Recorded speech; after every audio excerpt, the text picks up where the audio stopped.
Now, while James and I were in the company of that wonderful old Farlander, I couldn't help but wonder about Lord Luther and Professor Pickleson. I was ever so curious what they were up to. All I knew was that Julia came to call and needed to meet with Luther about travel to the capital. It's been about a week since the attack at the Prince's Palace took place. Lord Luther Lockwood and Penwise Pickleson are enjoying a sandwich at the Savoy Tea and Sandwich shop, treated by Julia Lockwood, who is most grateful for having been rescued. It's mid-afternoon, the sun's up high, it's a nice bright day. The cobblestone echoes with the hoofs of carriages working their way down. A nice tea, you've been here for a little while. And the clicking of a spoon against a teacup brings Luther Lockwood back to the conversation that is being had. Tink, tink. I said, isn't that great, Luther? Of course it's great. What great is it about that we are discussing again? Sorry, I was getting distracted by the horses. Really, Luther, you shouldn't let your mind wander. This is an important moment for the Lockwoods. You've been summoned to visit the Empress. Oh, that part. Yes, I apologize. My mind has been all over the place since the events of the last week. That's reasonable, and I know that. I mean, it was a great tragedy, and Sure. I still find myself quite shaken up a bit in my quieter moments. At least we were given credit. It's that way the family is elevated to some status of some sort. I'm glad you're understanding this, Luther, and its importance. I've made the travel arrangements for you to head to the capital today. Now, I haven't been told why the Empress wants to meet with you, but we can guess that rescuing her uncle probably is what got her attention. So if you could continue your royal interactions like that, as opposed to the normal antagonistic attitude you have towards the local law enforcement, I would be most appreciative, Luther. To be fair, my dear sister, she's not going to be the local law enforcement, so I really don't have a reason to be antagonistic towards her. Oh, Luther, it actually is the law.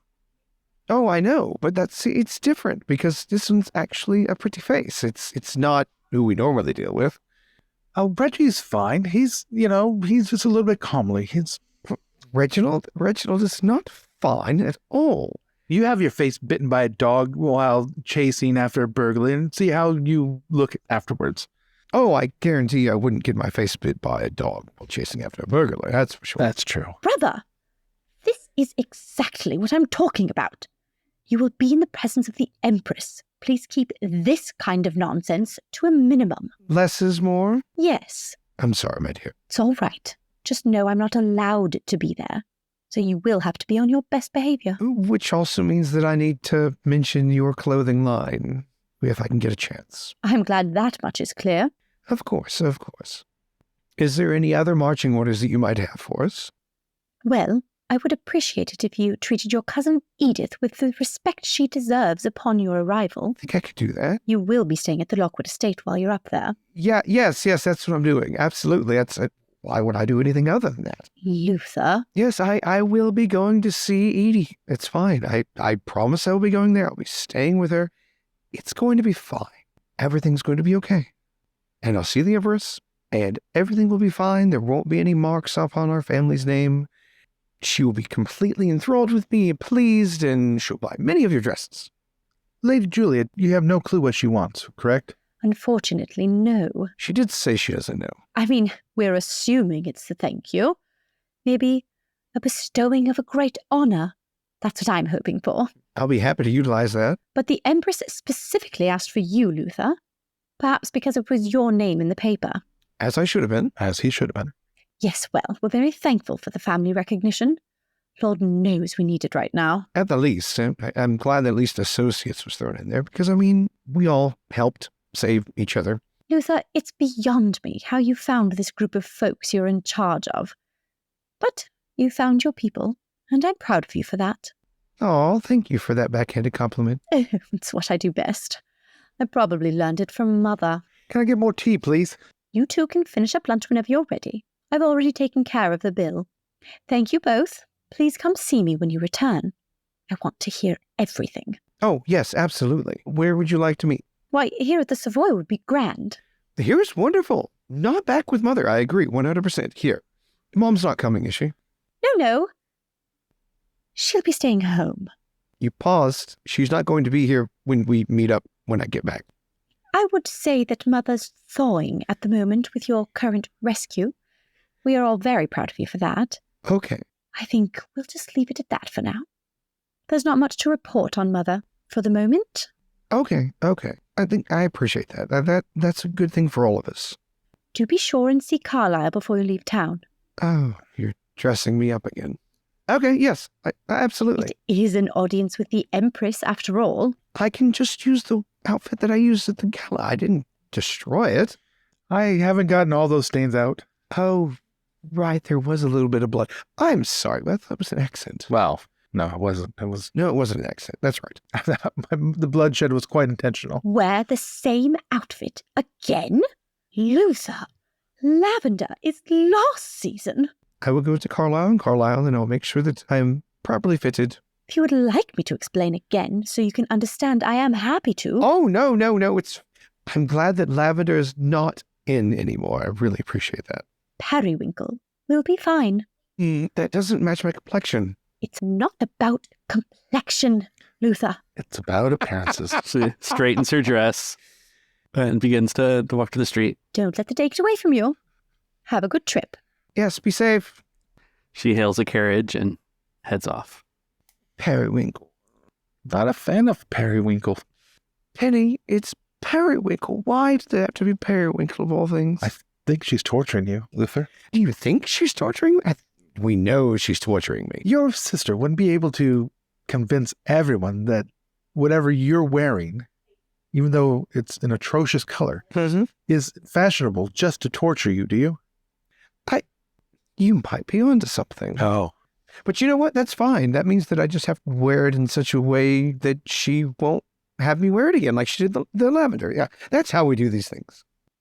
But you had to kill things. I didn't have to kill anything. That's true. You're my bodyguard. You're the one who's supposed to be killing things. I don't think we kill. Well, okay. Regardless, we save people's lives. That was the important thing. And you should get credit for that too. But unfortunately, I can't control the papers yet. Well, I don't mind. Well, you don't want to be in the spotlight on that? I don't need that spotlight. You can always brag to me. Not to Lady Atwood, though. Oh, that's why you don't want to. Okay, I get it now. I understand, my friend. It's fine. She's a wonderful lady. She's very cunning and very efficient. She's a minx, absolutely. She's like a Venus flytrap. Cut to Luther realizing the reason the Savoy tea and sandwich shop is Julia's pick most often when she's rewarding and complimenting, air quotes, Luther, is Carlisle's and Carlisle's, if you recall, is just around the corner. You easily can gather the suit that is already made for you. Carlisle goes on and on about how colors need to complement, and he reminds Pickleson where to stand whenever Luther's in this suit so that the colors can stand out and pop, because you're kind of the gray. I think he's moved away from charcoal. He's now ash. Subtle. That's not subtle. There's a distinct difference, sir. But they do continue to put your secret pocket in for your revolver. Why do I not get secret pockets like you do? Did you request secret pockets? I didn't request secret pockets, but then again, I don't really have much opportunity to request anything. Oh, looks over at Carlisle. Lady Julia was very specific with measurements. I know she is. I know. Something about the aristocracy doesn't do the fighting. But it's still... That's Penny's job. Okay, that's a good point. Stay in your lane. Okay, that's fair, Mr. Carlisle. And stand up straight, twink. What about my complexion? I keep saying the periwinkle is not my complexion. It's not about complexion. Why does everybody keep saying that? Of course it's about complexion. Don't want me to look like a pasty vampire, do you? It is not about complexion, Luther. It is about how the sun and the complement of colors overlap and then vibrate together to make a unique color, unlike seen before. That's why our tailored suits are a work of art. Yes, they are. You are the canvas. All canvases are pasty and white at the start. It's fine. Is it whiskey time yet? We can sell makeup if you want. Some here, yes, okay. Julia will appreciate this. Then gets you a full makeup kit. What? I'm sorry.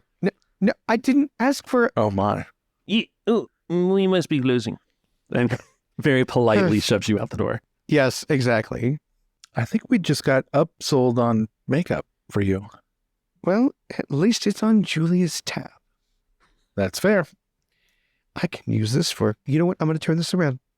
Oh, that was terribly boring. I can't protect you against that. I can't shoot him. No, you can't. That would not be helpful because then we would get a lecture from Julia, which would be worse. Plus, murder's a bad thing. Yes, murder's a bad thing. Let's self-defense. Frowned upon in this society.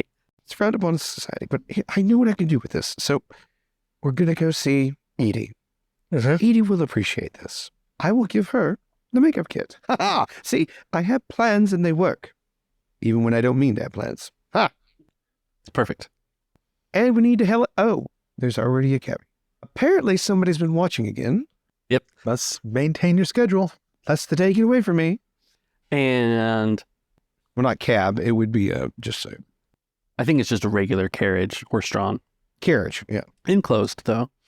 I think the most important thing Luther picks out about this carriage is the fact that one of the shop assistants from Carlisle's comes out with a trunk of the suits that you just got fitted and puts it on the back of the carriage. But it's not the only trunk. There is 2 more trunks of Luther and Pickleson's belongings, quote unquote, packed up already, loaded up onto the carriage. And the carriage takes you to the station by which you will be leaving for the capital. And of course, Julia anticipated this. You were dropped off at the train station. It's a grand hub. Because again, Ealanwick is the capital for your principality. And then the capital that you're heading to is the capital for the whole empire. Oh, yeah, it's a big deal. Yeah. Luther downplays it a lot, but it's a big deal. And so she has arranged for the Lockwood private car. So with this private car you have 2 sleeping berths, basically. You've got one on either side, a little cabin that's just a cot that can enclose, basically, with a little door. And it takes up a third of the carriage. And they're on either side of the walkway. Makes sense. And then that opens up into kind of the living section. You've got a couple of chairs, little posh little chairs with little tables. And, Yeah, it's definitely done up. Very Victorian in its style of big sweeping curtains and ornate rug, kind of. Is this exclusively Lockwood? Yes. So the ashtray actually has the Lockwood family crest on it?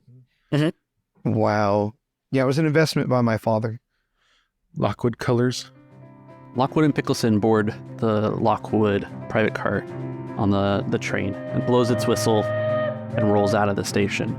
Luther, I have never been on a car this nice. Have you ever been on a train? You said you hadn't. Oh, yeah. Oh, you have? Oh, yeah. But what I'm saying is, it's nice. It is? It's very nice. My father bought it. Oh, it was fantastic. It's like being at your mom's house. No, it's not like being at my mother's house whatsoever. Okay, I take it back. I will agree with you on one point about that, and that is the constant tick, tick, tick, tick, tick, tick, tick, tick that's going on with the rails is much like my mother nagging. It's quite soothing. You're in for an approximately 20-hour train ride to the capital. The railroad tracks follow along the river Miathu that runs to the capital for a good ways until it crosses a big bridge over the river. And it makes a couple of stops over before making its way to the capital, Craigstow. You pass over green fields through tall oak and ash forests and across the plains. It's a beautiful countryside. And as you are rolling into Craigstow, it is the jewel of the Glenick Empire. It is a geographical oddity, really, that has come to be the capital for all 3 of the counties, the Principality of Kelybrook, the Grand Duchy, and the Kingdom. They all meet their borders at the base of this loch or sea that's out there. It's a giant body of water that is fed by the mountains to the north. It's a half wagon wheel configuration for a city, meaning that the spokes come out as opposed to a grid pattern of boxes. And the society that live here, where the Empress resides, is in tiers, in these semicircle tiers from the lake shore. Okay. So the high society, affluent area borders the sea, looks out into it, and then progressively the buildings get less grand as you move out. The other wonderful thing about the sea is that it feeds 3 major rivers that come out from it. There's the Miathu that runs to Ealanwick. There's another one slightly further to the south, but still running southwest, and that defines the border between Kelybrook and the Grand Duchy. And then the Grand Duchy and the Kingdom of Thurin are divided again by the 3rd river that runs east and then south. Nice. The grandest sight of Craigstow is the large waterfall that comes, because the mountains run north-south, and this is the south end of the mountains. And there are some large bodies of water that all feed into a gorge that then spill off the cliff face into the lake. That's cool. So we're thinking like a Niagara Falls, large semicircle falls that comes into the lake that feeds into it. And in the middle of the lake is a large jagged rocky island that juts out from the middle. And the Imperial Palace sits atop it, connected by a large brick bridge that's in arches to the mainland. It's not a castle per se, it is more a palace, easily defensible because it is out in the middle of this deep, cold lake. But it's built to be grand and opulent. Okay, that's so cool. You will be making your way there tomorrow. The train rolls into the Grand Station. There's more people here than in Ealanwick. There's ever so many more people around, milling about to and from work, coming in for trade, coming in on diplomatic assignments, all of those kinds of things. And you're able to depart your train. The railroad itself will take care of your bags to the Lockwood Manor there. Luther Lockwood and Penwise Pickleson hop off the train and see their luggage being loaded onto a carriage with a similar Banshee L logo on it. That's clear that the cart has been sent to gather things and take you to the Lockwood Manor. The driver is very professional. He lets you get into the carriage, doesn't really say much. You guys ride out from the loading dock of the railroad into the winding streets of Craigstow. The vista is quite beautiful. The city of Craigstow is at the edge of the shore of this large sea or lake, and the mountain range towers over behind with a big waterfall that is behind the Imperial Palace. Okay. You guys work your way through the crowded streets that are just full of merchants and citizens and affluent people of all kinds. There is a lot to go around at Craigstow. You can see that the shore of the lake is also lined with docks at the mouths or the sources of the 3 rivers that divide up the country. Large river-bound cargo containers come and get unloaded here. Lots of cranes and things along those lines. And there's even several ships docked or even anchored out into the sea a little bit. You come to the Aristocrats Row. There's a lot of manors along this street, and they all have a view down a few streets away of the Imperial Palace. You're in the Ealanwick neighborhood in particular, meaning that you're on the west side, the southwest side of town. The aristocrats all keep their houses here in order to be able to be close to power and to be able to stay and maintain their influence. The Lockwood Manor has an ornate L logo in the gate. It's got a red brick fence all the way around. It's a 3 or 4 story tall building, not particularly wide, more tall than wide. It's almost cookie cutter as it goes down the row of the houses being built all in line in succession to try and look uniform and therefore pretty. The carriage pulls in through the gate. It's a short front drive to come back around to the carriage house, and you unload at the front door where there's a few of the house staff there to greet you and allow you to come in the door. But Edie's not out front. She doesn't come out to say hello. Okay. Is that typical? Well, that's a good question. The customary method is to welcome people to your home. So the lord or lady of the house would come out and greet their guests and usher them into the house. Stands there for a minute, looks over at Pickleson. I understand this is your first time with me here. And as you can see, Edie's nowhere to be found. So I assume that means we are to use our own good 2 feet and introduce ourselves to the front door. This must be a Lockwood thing, right? It's a me and Edie thing. Forgo the formalities and just hurry up and get on with the banter? It depends. It depends on what day it is. Come on, let's go get some apples. Apples? Walks up to the front. Yes, apples. As you come in the front door, you've got the entry hall to the house that's got a staircase on the left and then a couple of entryways left and right to the rooms. And as you come in through the threshold, you see Edie standing at the little table to the room on your right. And she's playing with the apples a little bit and she picks one up. Oh, Lucy, you made She it. chomps into a big bite of this apple and then kind of half skips across the hall in front of you into the living room, which is to your left, and plops right into a big armchair, kicks her legs up on the nearby table. It's so good of you to come visit. Well, of course. I mean, why wouldn't I come see my favorite cousin? He goes over to the bowl, grabs 2 apples, tosses one to Pickleson. Heads up. Oh, I like these ones. You still have good reflexes. Come. Let's go sit down. I know I'm starting to sound like Julia in this one, Edie, but you do realize that you're supposed to greet us outside before we come inside, right? Well, yeah, and you're supposed to get married. That's a good point. So are you. How's that coming along, by the way?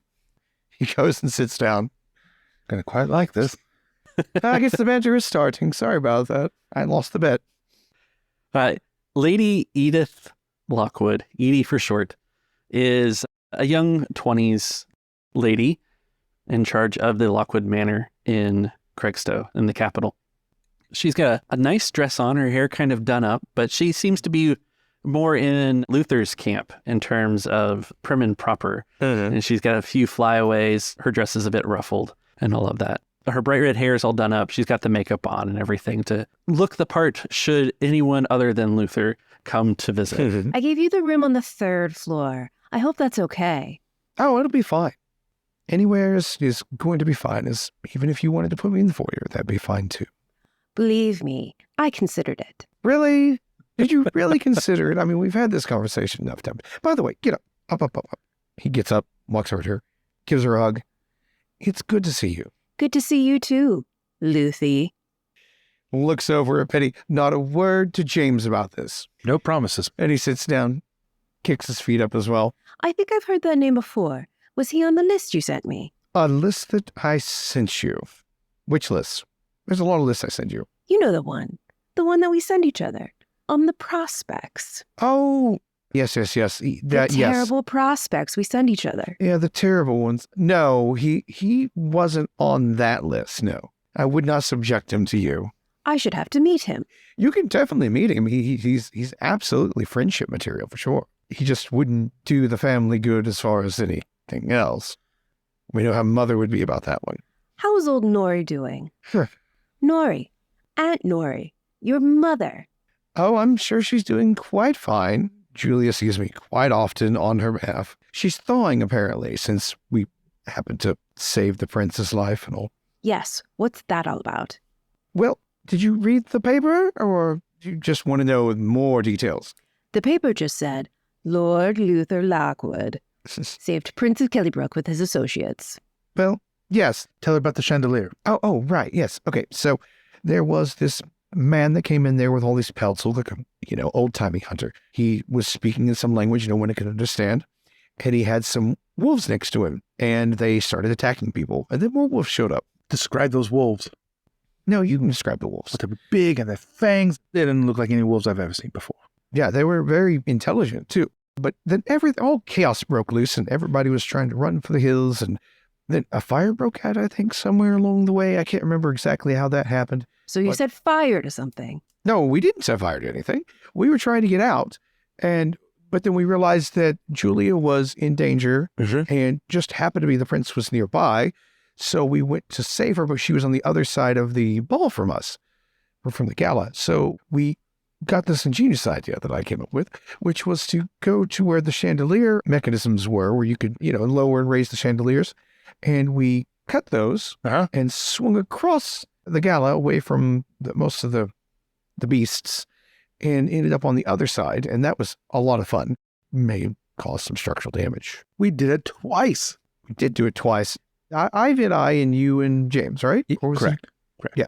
I think Swung across, landed perfectly, and then proceeded to assist in extracting both dear Julia and the prince at the same time out of the side window. Well, this is quite the story. Yeah, it is more than just a story. I'm not paying him to back me up. He would call me out on shenanigans if it was the case. facts. I would probably get paid extra by someone else for doing that. Okay, good point. But yeah, so that's basically what happened, and obviously they didn't want to cite that, so that's why we just got name dropped, and apparently that's why I'm here to go see the Empress, who asked for me personally. Yes. What is up with that? I don't know. We were kind of hoping you would have a better idea. Yeah, since you're so close, I didn't know if you would have heard anything. Apparently, word went to the prince, and then to Julia. Julia is the one who sent me the message that you'd be coming. Yes, she's already arranged everything. I have clothes that I get to wear. Periwinkle. It'll be fun. You look delightful. And Ash, right? And you're an Ash, yes. And you need to stand exactly 3/4 behind me on my left I side. do think of you as an Ash there. I suppose, introductions are in order in that regard, since you haven't technically met Penny. Penwise Pickleson, Lady Edith Lockwood. Charmed, I guess. Yeah, something like that. Yes, you're the best EL we have. So you're the one they paid to keep my cousin here in line, eh? I don't know if I should say yes, but I would do it regardless. You should say yes, because that's what you're paid to do. And then on top of that, I have to add the caveat of he's not here to get me suited either. But in the event that we do find someone... No. However, if we do find someone for Edie here, that'd be great. We could add to the list. I think they could have used you before the wedding. Yeah, do we really have to rehash that now? Really, Lucy? What else am I going to do while you're here? You've got me trapped in here cleaning up your mess. What mess? What mess? This is a grand opportunity. It has nothing to do with the mess. Oh, you being here. Well, come on now. You're the best suited for this. Aren't you happy about that at least? I suppose it is a gilded cage. Okay, yeah, you're really making me feel bad. I had something for you anyways before I felt bad, but I do have something for you. Presents! Where is our luggage? Oh, I'm on it. Thank you. Penny will be bringing it shortly. So, you really haven't found anybody, have you? It's just not a lot of real options on the list. That's when you make someone on the list. Well, if I had that power, probably would have done that by now. It's not about you having the power. It's about who you know that has the power. I just haven't found anybody suitable. That's fair. I mean, I can give you suggestions all day long, but until they actually are compatible with you, it's not the point. After all, you don't want to be in a gilded cage. I mean, that's better than a regular cage, I suppose. And now let's not talk like that. Look, I already put you in the situation as is, but I would rather you find somebody that you actually like. As foolish as that sounds. Well, the Gary twins are complete morons, and don't even get me started on the Murrays. Okay. I thought they weren't that bad. He is such a creep. Walks around breathing with his mouth open all the time. Oh, okay. That's a valid point. Okay. I get it. I'm sorry. And I tell you, I'd rather kiss a fish than Carson Fagan. Yeah, that was lower on my list. That was more for annoying sake. Where did your pal go? Pickles, was it? You talking about Penny? Penny. Ah, yes. Yeah, Penny. He's gone to get your present. Is he coming back? Yeah, he'll come back. I always come back. See? He's paid to come back. You have a present for me? And you said, Thomas, it wouldn't have happened to... You have a present for Oh. me? We did talk about Thomas. No, we said present. Luther definitely said present. But the present is important. He didn't happen to serve in the military, as he hands it to Luther to give to Edie. Thank you. And then he gets up and hands her the present. Here you go. From Carlisle and Carlisle. I want you to roll for this, but I don't know what I want you to roll for this. A charm check? Yeah. We could do a percentile die, or we could do a regular dice. They have Let's do all those. percentile. Your percentage is how good this present is. Okay. Can I ask for a 10% boost on this because it is Carlisle and Carlisle? They don't sell trash.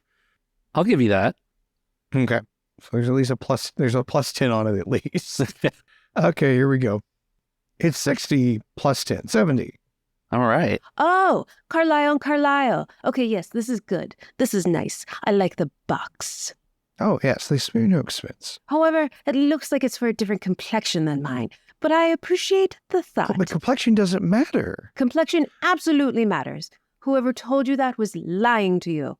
Oh, I agree that it absolutely matters, but Carlisle doesn't think so. Carlisle doesn't think so? Look at the care they put into this box. I kept making a comment about it, and then they just said, fine, here, let me show you what complexion's about, and then went off on a rant about it, and you know how that goes. All right, well, I'll take this upstairs and I'll look at it. Okay. Dinner's at 6. No, you're just going to leave me? Is there a reason you want me to stay? Because we like bantering and talking together? Because I'm going to be gone all day tomorrow dealing with the Empress? I'll see you at dinner, Lucy. Okay. She could add the snarky remark of, I have family affairs I must get done. Wow. She's a little too bubbly for that, I think.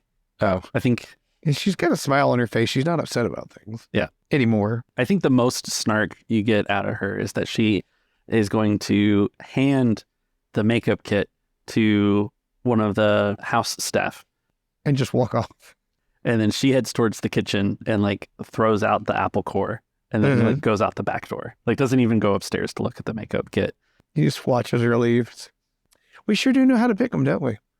You Lockwoods are quite the people. You know, Luth, while we're here, I would not mind if... Luth.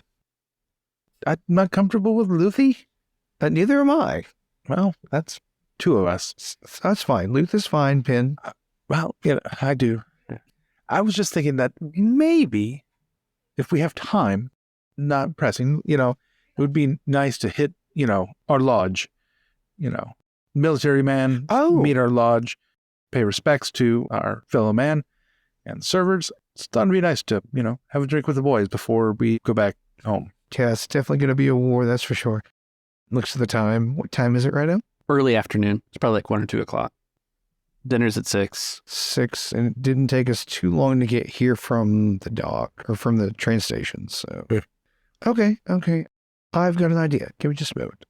He hops up, takes another bite of the apple, walks over to the main area where he saw the staff, flags down one of the staff people, most likely the same one that had been handed the makeup kit. And he's like, excuse me. Yes. We are going to head into town. We will be back for dinner, but can you call a carriage for us so that way we can head on into town, please? I suppose. Thank you very much. Appreciate it. The carriage just returned not too long ago, so the driver's probably still in the carriage house. Oh, okay. Wonderful. Thank you. Actually, come on, Penny. I have an idea. Then he tosses out the apple, and then we head out the front door, and he's like, we can go ahead and go now, and then we'll just be back in time for dinner. Okay, I have a question, though. Huh? Where do I throw my core? Oh. Or do I just eat it? Well, I mean, you could eat it if you want to, or you can just throw it in the garden right over here. I mean, I don't care. No, he eats it. Like I'm not throwing it in the garden. I'll. You just like eating wood? Okay, all right. I've eaten worse. You guys come to the carriage house and you see the driver earlier. Yep. He is feeding some of the older apple cores to the horses. Hey, you could have done that. I travel by boat, not by horse. I'm not horse savvy. Oh, it's fine. It's fine. Just eat like one. Excuse me, sir. We need a ride back into town near the military lodges, if possible, please. Of course, sir. Any particular destination? Looks over at Penny. Which one is it again? The 209. 209. Oh, okay. We do need to be back by 6, so you're more than welcome to go about your business after you drop us off, but just make sure you get back to us so that we can get back in time. Okay. For dinner. Yes, sir. Yes, sir. Give me just a couple minutes. So I'll get everybody hooked back up here. Absolutely. Sorry about that. The 209, that's on 54th and Storm Breeze. Breeze. All right. This lodge is the location for folks that Penny would know, right? Yeah. Okay. Whatever regiment he served with, this would be like their lodge. I think different districts would have their different lodges. And yeah. I think it ends up being called the lodge by the folks that you were with. But it's really a pub that they call there. Yeah, exactly. Doesn't that sound about right? Yeah. To me, a lodge sounds more like an officer location, right? Membership, certain status gets you in, that kind of thing. But the merchant marines that Penny was with would have, maybe almost in a joking way, decided to call the pub that's theirs The the lodge. lodge. And I think that's why the carriage driver was confirming, because he's like, a military lodge, but you're going to a pub. I think I like it being the lodge, and the O in the lodge is part of the 209 that goes down. Yes. Okay. So it's the name of the pub is the lodge. Yep. Yeah. And then 209 is obviously the. All right. So the carriage pulls up. It's the afternoon.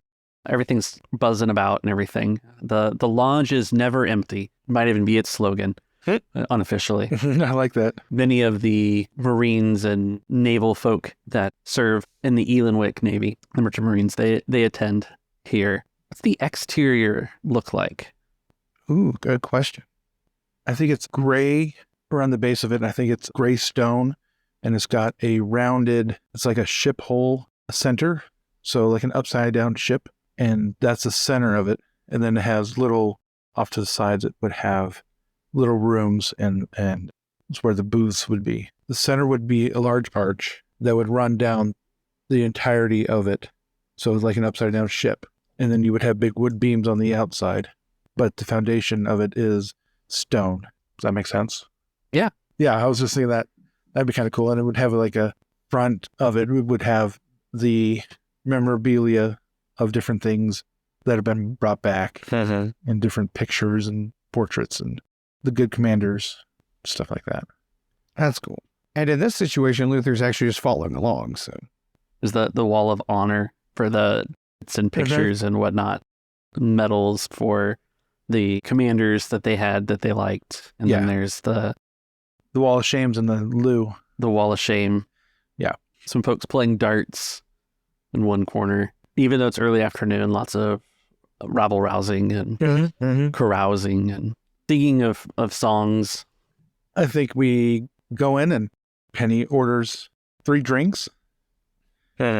One he hands, Luther, and one he drinks, and one he goes, I got to go put this one up, and I'll be right back.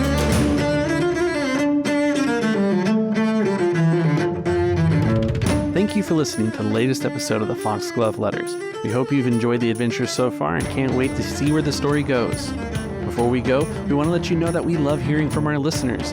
If you have a question for our players, their characters, a comment on the story, or just want to say hello, drop us a line at diceycantina@gmail.com. You can also follow us on Instagram and YouTube at diceycantina for behind-the-scenes artwork and world building. Or if you just prefer to chat, join the Discord. Links to everything are in the show notes. If you're enjoying the show, please consider giving us a 5-star rating and review on your favorite podcast platform, as it helps us grow the show and reach more listeners. The Foxglove Letters is a creation of Dicey Cantina, playing Genesis by Edge Studio. Until next time, dear listeners, don't forget the words of Mr. Cunningham when he said, "Don't just watch the world pass you by. Reach out and grab the stars."